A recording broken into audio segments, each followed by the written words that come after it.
18 of Orhan's chronicle opens not with triumph, but with loss. The battlefield stands still, as if mourning its own violence. 2 loyal Alps lie fallen, and a brother clings to life between this world and the next. This is the cost of war. Not banners, not victories, but families broken in the name of loyalty. And in the heart of it all stands Sultan Orhan. Once a ruler guided by balance and patience, he now begins to change. Grief sharpens him, pain reshapes him, and the man who sought peace now walks the path of vengeance. But Orhan does not rage, he does not shout, he does not lose control. Instead, he recites from the Holy Quran, because his strength is not chaos, it is discipline. And in that quiet, unshaken voice, he makes a promise: the traitors will answer. The mask is finally torn away. Sahin the Shah and Demirhan, not enemies from afar, but snakes within the walls. Their betrayal is not a single act, it is a slow poison spreading through the palace itself. What was once a place of power becomes a nest of whispers, a battlefield without swords. But beyond the walls, war rises. Karayasir's castle is surrounded. The drums echo across the land as Turkute Bey leads the siege with relentless force. Day turns to night, night turns to fire, and still the assault does not stop. And Orhan declares something bold, something legendary. The fortress will fall in a single night, a claim that reaches back to the legacy of his father, Osman,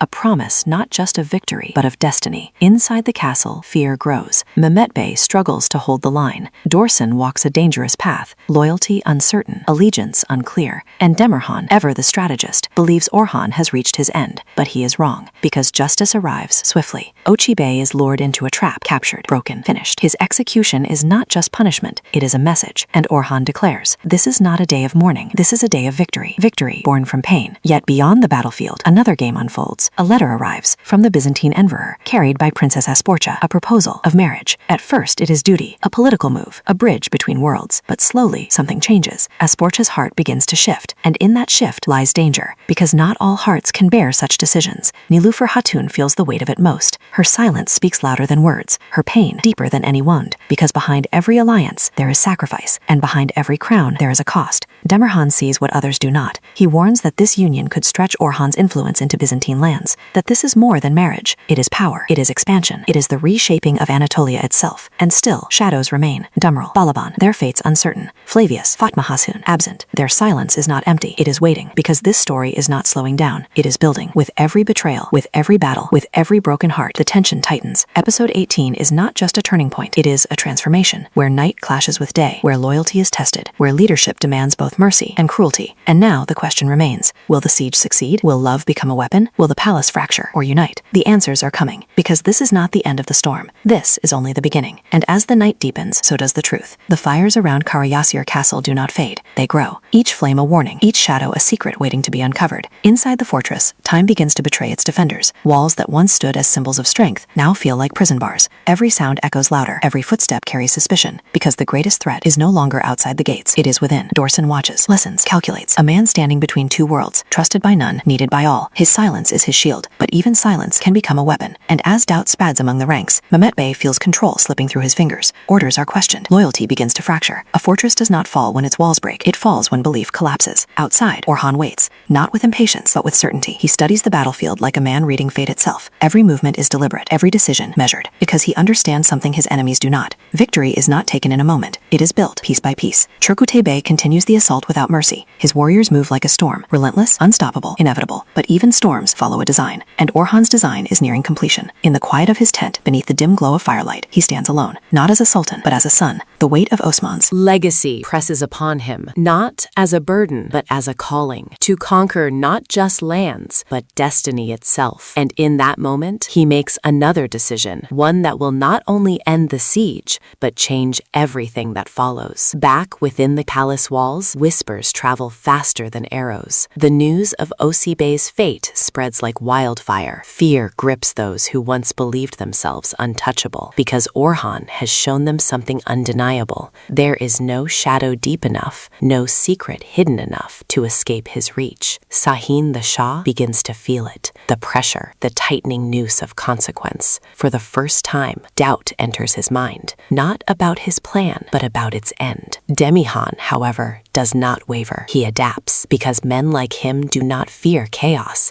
They thrive in it. He begins to reshape the game. New alliances, new risks. Because if Orhan cannot be defeated by force, then he must be broken from within. And so the palace prepares for a different kind of war, one fought not with swords, but with trust. Meanwhile, far from both castle and court, the winds carry unanswered questions. Where is Flavius? What path has Fatma Hatun chosen? Their absence is not forgotten. It lingers like the calm before a distant storm. Because in a world built on power, no thread remains loose forever. Everything returns. Everything collides. And as dawn approaches, Kara Siyasir Castle stands on the edge of its fate. The final hours begin. Inside, fear turns to desperation. Outside, patience turns to action. Orhan steps forward, not as a man seeking revenge, but as a ruler claiming what must be his.